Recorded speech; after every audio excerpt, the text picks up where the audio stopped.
कल रमेश जी का मैसेज आया था जो कि बिहार से हैं। उन्होंने मुझसे पूछा कि भैया एक वीडियो बनाकर बताइए कि घर में हम कितना कैश रख सकते हैं। क्या घर में कैश रखने की कोई लिमिट होती है? अगर हमारे पड़ोसी हमारी मजबूरी कर दें या कहें हमारे बारे में बता दें इनकम टैक्स वालों को कि इनके पास इतना पैसा है, उनके घर में इतना कैश है, तो क्या इनकम टैक्स रेट हो सकती है? आइए जानते हैं इस वीडियो में, क्योंकि ये बहुत इंटरेस्टिंग वीडियो है और आपको आज बहुत कुछ नया जानने को भी मिलेगा। तो मैं हूं अभिषेक, आप देख रहे हैं मनी मैटर्स यूट्यूब चैनल, जहां पर बात होती है आपके बारे में, आपके पैसे के बारे में, और ज़्यादातर हम कोशिश यही करते हैं कि हम आपको सही जानकारी प्रोवाइड कराएं। तो शुरुआत करते हैं। दोस्तों, जब भी बात आती है पैसे रखने की घर में, तो देखिए कोई लिमिट नहीं है अभी तक कि गवर्नमेंट ने कोई लिमिट बना दी हो कि आप इतना से इतना पैसा रख सकते हो, इतना पैसा आप नहीं रख सकते हो। लेकिन अगर आपके पास उस पैसे का कोई सोर्स नहीं है, मान लीजिए आपके घर में इनकम टैक्स की रेट होती है और आपके घर में सर्टेन अमाउंट पाया जाता है। अब वो अमाउंट कितना भी हो सकता है, कम भी हो सकता है, ज़्यादा भी हो सकता है, और वो जो अमाउंट है वो डिक्लेयर्ड अमाउंट नहीं है। आप ITR भी नहीं भरते, आप GST का फाइल भी नहीं करते, आप किसी तरीके का कोई कानूनी जो चीज़ें होती हैं, चाहे वो इनकम टैक्स है, चाहे वो GST फाइलिंग है या कोई सा भी टैक्स है, उसके अंदर आप रजिस्टर्ड नहीं है और आपके पास हैंडसम अमाउंट पाया जाता है। उस केस में आपकी जवाबदेही बनती है और आपसे गवर्नमेंट पूछ सकती है कि मेरे भैया ये पैसे आपके पास कहाँ से आए हैं। अगर आप एक गवर्नमेंट एम्प्लॉई हैं, अगर आप एक व्यवसायी हैं, अगर आप GST में आते हैं, अगर आप इनकम टैक्स फाइल करते हैं और आपके पास आपका जो पैसा आपके घर में है उसका सारा प्रूफ आपके पास रहता है, उस केस में आपको कोई समस्याएं यहाँ पर नहीं होती हैं।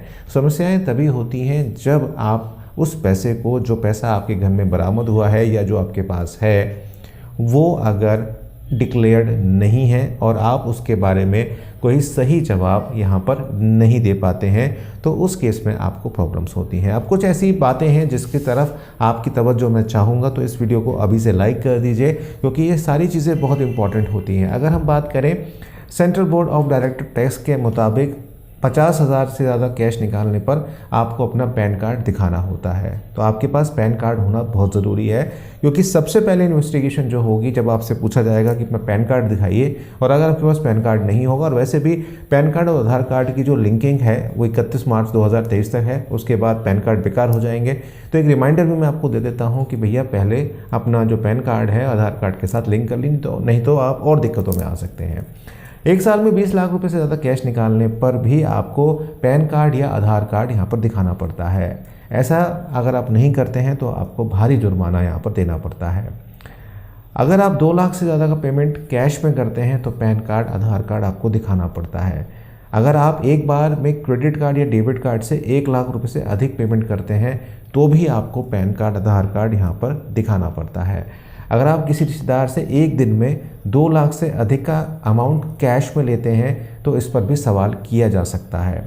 बेहतर यह है कि आप जो भी लेन देन करें वो बैंक के जरिए ही करें। अगर आप किसी अन्य से 20,000 रुपये तक का अमाउंट कैश में, 20,000 से ज़्यादा कैश में अमाउंट नहीं ले सकते। अगर आप 2,000 से अधिक का कैश चंदे में देना चाहते हैं तो वो भी यहाँ पर शक के दायरे में आ जाता है।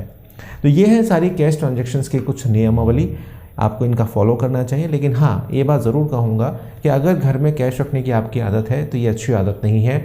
उस पैसे को पैसे बनाइए। अगर आपकी इनकम सही से सोर्सेस से आती है, आपकी 2 नंबर की कमाई यहाँ पर नहीं है, तो भैया उसको लगाओ काम पे, उससे पैसे बनाओ। चाहे म्यूचुअल फंड में डालो, चाहे आप किसी FD कराओ, डाक खाने में डालो, बहुत सारे ऑप्शंस हैं, आप इस्तेमाल करिए।